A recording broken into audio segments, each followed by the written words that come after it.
Os sentimentos que ficam com o término de um relacionamento podem ser bem difíceis de lidar. Você já pensou por que você sente isso? Afinal, não tem resposta certa do que nós deveríamos ou não sentir com o término. Cada um experimenta de uma maneira. É possível sentir raiva, medo, angústia, vazio, tristeza, mas também alívio e alegria. E se você já tem um pouco mais de maturidade emocional, sabe que essas questões têm muito mais a ver com você, com como você lida com essa situação, do que o que o outro fez ou deixou de fazer por você durante o relacionamento. Então, se você não quer sentir mais tanta raiva do seu ex, fique aí no vídeo até o final, que eu vou te ajudar a entender alguns processos, algumas coisas que podem estar influenciando nisso.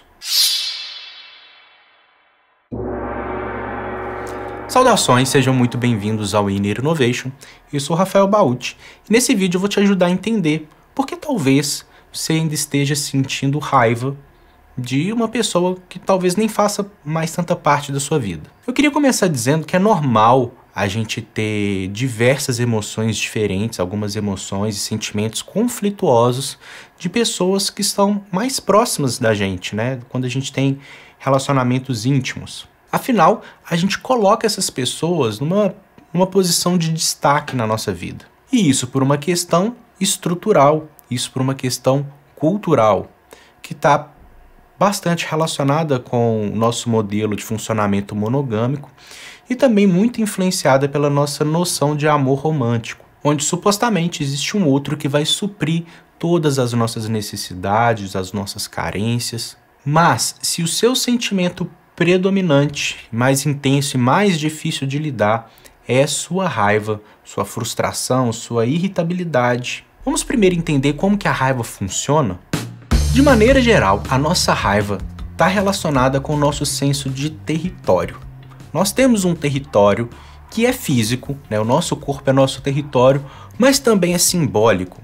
E quando eu digo simbólico, eu digo de tudo aquilo na qual a gente se identifica, os nossos pertences, por exemplo. Então, se alguém se aproxima de maneira ameaçadora, né, fisicamente, a gente sente um mal-estar e a nossa resposta é de raiva, que seria o nosso corpo se adaptando para a gente se defender, para a gente lutar. Mas isso também acontece com tudo aquilo que nós consideramos nosso território. Veja bem, se alguém rouba o seu celular, você considera que o celular é seu e por isso é considerado uma invasão deste nosso território. Mas esse complexo emocional que a gente vai experimentar como raiva, ela não se dá somente quando um outro nos é ameaçador e invade o nosso espaço. Ela também se dá com o nome um pouco mais adequado de frustração, apesar de que geralmente a gente sente e nomeia como raiva, quando a gente espera que o outro invada o nosso espaço para nos suprir. Algo que aconteceu na nossa infância quando a gente tinha os cuidados da maternagem, né?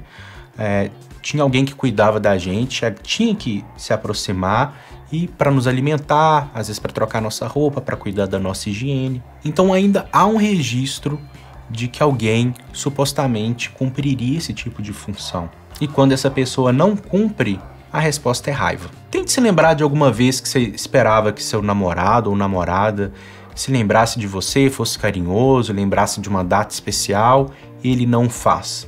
Qual que foi a emoção que você sentiu? É bem provável que você me responda raiva, e junto com outras emoções. Mas a raiva, ela tá significando justamente isso, né? No campo da frustração, onde eu espero que o outro faça algo por mim e ele não corresponde a isso. Bem, essa é uma explicação muito breve sobre a raiva. Se você quiser entender um pouco melhor, eu tenho um outro vídeo aqui no canal sobre isso, você pode acessar ele por aqui. Além disso, vou deixar alguns links aí na descrição que vão ser úteis para você. Então, sendo assim, tem algumas perguntas muito importantes de você se fazer quanto a esse seu relacionamento, para que ele possa estar despertando a raiva.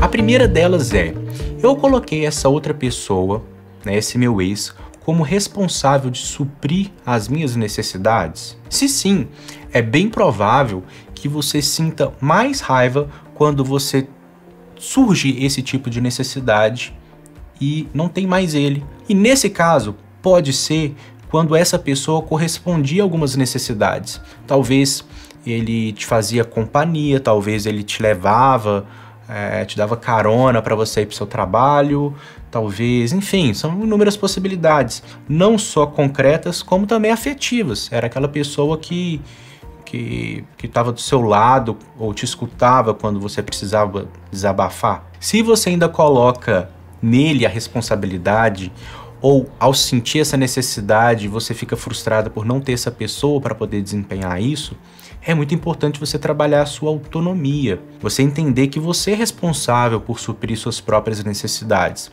Eventualmente você vai precisar de uma outra pessoa, mas seria interessante se a proatividade partisse de você. E se você tem uma necessidade, e mesmo tendo um relacionamento, aquela pessoa não está disponível para te suprir naquele momento, por que é que você não pode buscar essa satisfação a partir de outras vias, até de outras pessoas? E aqui eu não estou dizendo de você trair, né, o seu relacionamento, claro que não, mas às vezes o que a gente precisa é de ser escutado. Será que tem alguma outra pessoa, algum amigo, que possa desempenhar essa função? Segunda pergunta importante a você se fazer: até que ponto este ex está invadindo o seu espaço de maneira ameaçadora? Este invadir não precisa ser somente, como eu falei, de maneira física, pode ser no campo simbólico. Às vezes você está tendo seu comportamento modulado pela ideia que você tem dele ainda. Por exemplo, você sente vontade de sentar e assistir novela, mas você se lembra que quando você estava com ele sempre reclamava ou ele falava para vocês fazerem outras coisas e você cedia. E talvez nesse momento que você tem vontade de ver novela ou fazer qualquer outra coisa, só um exemplo bobo, de alguma maneira ainda tem essa voz dele e você não se sente muito confortável em fazer o que você queria fazer. Ou você acaba fazendo aquilo que vocês costumavam fazer juntos. Se ele de alguma maneira ainda está invadindo o seu espaço psíquico e modulando as suas decisões, o seu comportamento, é bem possível que de maneira salutar, que seja saudável, que você sinta raiva, né? Que vai ser um impulso para você conseguir se desvencilhar disso.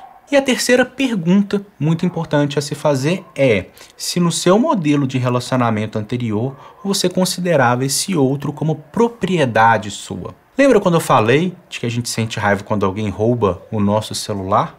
Se você considera outra pessoa um objeto, algo que é seu, que te pertence, talvez a raiva esteja sendo despertada por ter esse senso de propriedade. Eu não vou me aprofundar nisso, mas eu acho importante fazer uma nota de que é bem maduro, bem ético da nossa parte a gente lidar com as pessoas como sendo pessoas e não como objetos. Mas ainda é muito comum relações muito objetais, a gente lidar com as pessoas como sendo a partir da sua utilidade, do que elas se prestam a fazer por nós. Isso está relacionado em certo sentido a uma imaturidade, está dentro desse complexo da raiva, onde a gente localiza no outro, né, a responsabilidade por nos suprir, mas tem esse aspecto muito específico de achar que o outro ele é uma coisa, de que ele não é uma pessoa.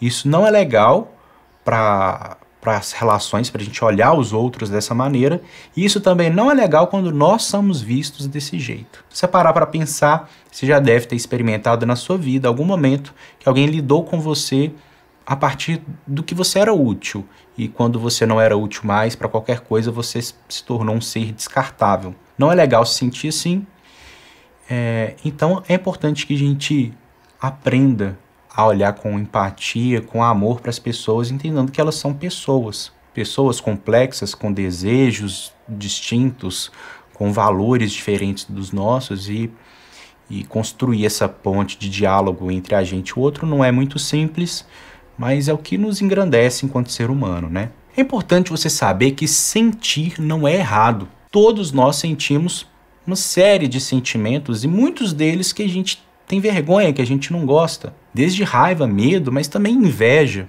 orgulho. E tudo isso eu também sinto.